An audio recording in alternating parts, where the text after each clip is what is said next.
ஆபத்தில் உதவுவனே உண்மையான நண்பன்.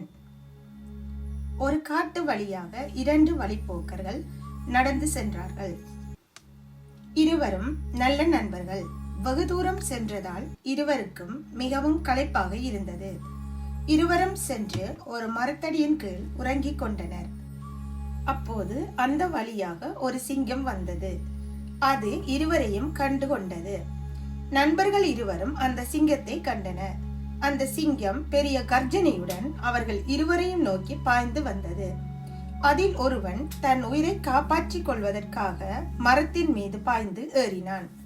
மற்றொருவனுக்கு மரம் ஏற தெரியாது. அவன் மரத்தில் இருந்த தனது நண்பனிடம் தனக்கு உதவி செய்யும்படியும் தன் உயிரை காப்பாற்றும்படியும் கெஞ்சினான். அதற்கு அவன் நண்பன், நண்பா, என்னை மன்னித்து விடு. என்னால் உனக்கு உதவி செய்ய முடியாது. நான் உனக்கு உதவி செய்தால் சிங்கம் நம் 2 பேரையும் சாப்பிட்டு விடும். உனக்கு நான் உதவி செய்யாவிட்டால் சிங்கம் உன்னை பிடித்துக் கொண்டு என்னை விட்டு விடும் என்று சொன்னான். மரத்தின் கீழ் நின்ற அவன் நண்பன், நண்பா, நான் உனது நல்ல நண்பன். ஆபத்தில் என்னை கைவிட்டு விடாதே என்று கதறி அழுதான்.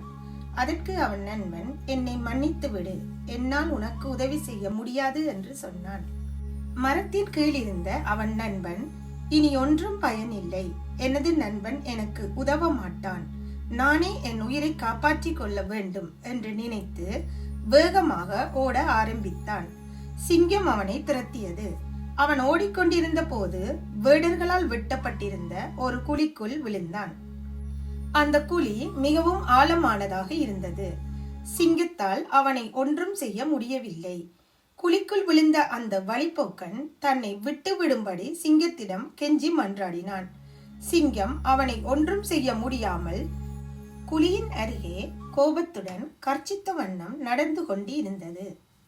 மற்றைய வழிப்போக்கன் மரத்தின் மீது அமர்ந்திருந்த போது அந்த மரத்தின் மேல் ஒரு பெரிய பாம்பு இருந்ததை கண்டான். அந்த பாம்பு அவனை கடிப்பதற்காக அவன் மீது பாய்ந்தது. அவன் கால் தடுமாறி தரையின் மேல் விழுந்தான். அப்போது சிங்கம் பாய்ந்து வந்து அந்த வழிப்போக்கனை கடித்து கொன்றது. மறுநாள் அந்த குழியில் ஏதேனும் மிருகம் அகப்பட்டுள்ளதா என பார்ப்பதற்கு வந்த வேடர்கள் குழியினுள் வழிப்போக்கன் இருப்பதை கண்டு அவனை காப்பாற்றினார்கள். அந்த வழிப்போக்கன் தன் உயிரை காப்பாற்றிய கடவுளுக்கும் அந்த வேடர்களுக்கும் தனது நன்றியை தெரிவித்துவிட்டு தனது நண்பனை இழந்ததை நினைந்து மனம் வருந்தி அங்கிருந்து புறப்பட்டு சென்றான். இந்த கதைகள் பிடித்திருந்தால் லைக் செய்யவும், கமெண்ட் போடவும், சப்ஸ்கிரைப் பண்ணவும்